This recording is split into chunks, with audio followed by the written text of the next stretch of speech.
আমাদের যে তরুণ রাজনীতিবিদ, বিভিন্ন রাজনৈতিক দলের যে তরুণ রাজনীতিবিদ আছে তাদেরকে আরও কিভাবে তাদের ক্যাপাসিটিটা বিল্ডিং করা যায়, বিভিন্ন দেশের গভর্নেন্স সিস্টেমটা যদি তাদেরকে দেখিয়ে তাদেরকে ভবিষ্যতের জন্য প্রস্তুত করা যায় সে বিষয়ে সহযোগিতার আগ্রহ ব্যক্ত করেছে। এই পর্যন্ত যতগুলো আলোচনা হয়েছে সবগুলোই নানা ইতিবাচক বিষয় নিয়ে আলোচনা হয়েছে। গতকাল জাইকার প্রধানের সাথে আলোচনা হয়েছে।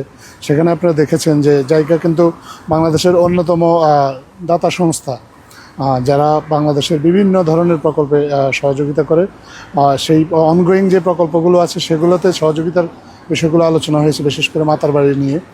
এবং এছাড়াও আরও নতুন করে কোনো সহযোগিতা করা যায় কিনা সেগুলো নিয়ে আলোচনা হয়েছে। যেমন ডিপ সি ফিশিংয়ের একটা বিষয় আলোচনা এসেছে। বাংলাদেশ কখনো আসলে এই বিষয়টা নিয়ে আন্তর্জাতিক কোনো সংস্থার কোনো সহযোগিতা চায়নি, কারণ আমাদের সমুদ্র সীমায় আমরা মনে করি যে প্রচুর মৎস্য সম্পদ আছে, যেগুলো আমাদের দেশের মৎস্যজীবীরা তারা ঠিক সেভাবে আহরণ করতে পারে না।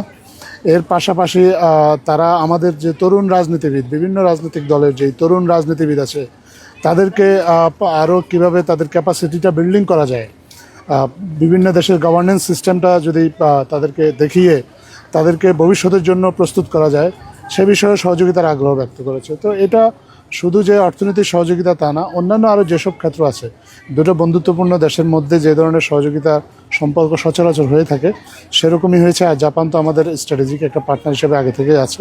সো আজকেও আলোচনায় সেটা জাপানের প্রধানমন্ত্রী উল্লেখ করেছেন আলোচনার শুরুতে, এবং এই বিষয়গুলো নিয়ে মূলত আলোচনা হবে।